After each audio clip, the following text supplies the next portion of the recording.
warahmatullahi wabarakatuh. Perkenalkan, nama saya Nurul Afrida dengan NIM saya 23181122. Saya dari Fakultas Ilmu Kesehatan, Program Studi Kesehatan Masyarakat, Universitas Abdul Yatama Aceh.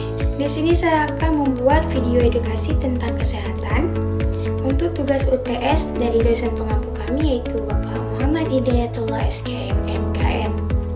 Nah, jadi di sini saya akan menjelaskan tentang penyakit kondiloma acuminata. Penyakit kondiloma acuminata itu penyakit bagaimana sih? Jadi, penyakit kondiloma acuminata ini juga dikenal sebagai kutil kelamin yang merupakan penyakit menular seksual yang disebabkan oleh human papillomavirus atau HPV. Penyakit ini terjadi akibat infeksi virus HPV tersebut pada kulit genital dan dapat muncul benjolan kecil di permukaannya. Nah, selanjutnya saya akan menjelaskan di 3 kategori. Yang pertama, agent, yang kedua host, dan yang ketiga environment. Nah, yang pertama agent. Nah, agent dari penyakit ini adalah virus, yaitu HPV atau human papillomavirus. Virus ini yang menyebabkan infeksi dan pertumbuhan kutil kelamin. Dan yang kedua ada host. Host dari penyakit ini adalah inang, yaitu individu yang terinfeksi oleh virus HPV tersebut dan memiliki faktor-faktor seperti faktor usia, jenis kelamin, dan sistem kekebalan tubuh yang dapat mempengaruhi kerentanan. Dan yang ketiga ada environment. Environment dari penyakit ini adalah lingkungan. Nah, yang mengacu pada faktor-faktor eksternal seperti faktor fisik, faktor sosial, faktor ekonomi, dan juga faktor biologis. Jadi yang pertama itu faktor fisik. Di faktor fisik ini seperti kelembaban, suhu, dan kebersihan lingkungan yang dapat mempengaruhi penyebaran penyakit tersebut. Dan yang kedua ada faktor sosial. Nah, di faktor sosial ini seperti tingkat pengetahuan tentang penyakit, kebiasaan seksual yang juga dapat mempengaruhi ke penyebaran dan penanganan penyakit kondiloma acuminata tersebut. Dan yang ketiga ada faktor ekonomi. Nah, di faktor ekonomi ini seperti aksesibilitas terhadap pelayanan kesehatan yang memadai, seperti biaya pengobatan dan aspek ekonomi lainnya yang dapat mempengaruhi diagnosa, pengobatan, dan pencegahan penyakit kondiloma acuminata.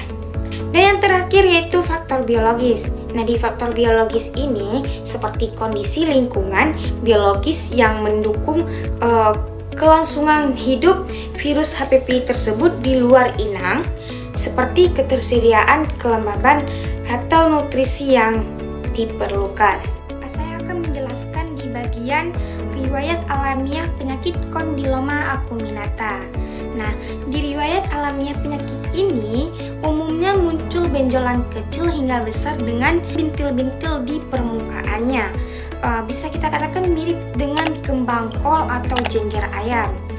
Nah, kondiloma acuminata ini dapat terjadi pada wanita dan juga pria. Nah, tapi biasanya lebih sering terjadi pada pria dari usia 17 tahun hingga 30 tahun. Selanjutnya saya akan menjelaskan di bagian masa inkubasi penyakit kondiloma acuminata. Nah, di masa inkubasi penyakit kondiloma acuminata ini dapat bervariasi teman-teman.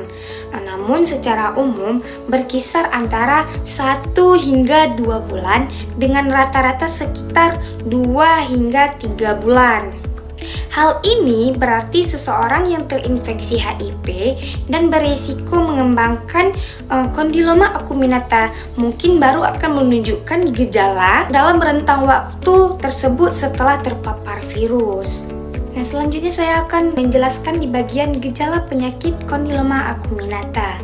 Nah, di gejala ini meliputi benjolan di area seperti kelamin, mulut, atau tenggorokan, dan dapat menyebabkan rasa seperti gatal, kemerahan, dan ketidaknyamanan, bahkan bisa juga pendarahan teman-teman. Nah, selanjutnya kita lanjut di proses penularan. Di proses penularan Penyakit kondiloma acuminata ini terjadi melalui kontak seksual dengan individu yang terinfeksi virus HPV tersebut. Nah, jadi di sini ada 3 poin, yaitu poin pertama hubungan seksual. Nah, di hubungan seksual ini, penularan ini sering terjadi melalui hubungan seksual, baik vaginal, oral, ataupun anal. Selanjutnya yang kedua, sentuhan genital. Nah, di sentuhan genital ini seperti kontak langsung kulit ke kulit di daerah genital tanpa perlindungan yang dapat menyebabkan penularan kondiloma acuminata tersebut. Dan yang ketiga, penularan melalui mulut atau tenggorokan. Nah, selain muncul di area kelamin, kondiloma acuminata juga bisa muncul di mulut dan juga tenggorokan. Nah, yang terakhir saya akan menjelaskan di proses pencegahan penyakit kondiloma acuminata. Nah, bagaimana sih cara mencegah penyakit tersebut? Nah, di sini penting untuk kita ingat bahwa kondiloma acuminata ini adalah penyakit menular seksual yang perlu diwaspadai tentunya. Nah, di sini ada 3 poin penting untuk mencegah penularannya, yaitu yang pertama, dengan menggunakan kondom saat berhubungan seksual untuk mengurangi risiko penularan. Yang kedua yaitu vaksinasi HPV. Nah, vaksinasi ini untuk mencegah infeksi HPV yang dapat menyebabkan kondiloma acuminata. Dan yang terakhir yaitu pemeriksaan rutin dan konsultasi medis untuk deteksi dini dan penanganan yang tepat. Mungkin hanya ini yang dapat saya sampaikan. Semoga apa yang saya sampaikan dapat bermanfaat bagi teman-teman semua. Saya Nurul Afida, saya akhiri. Wabillahi taufiq wa hidayah. Wassalamualaikum warahmatullahi wabarakatuh.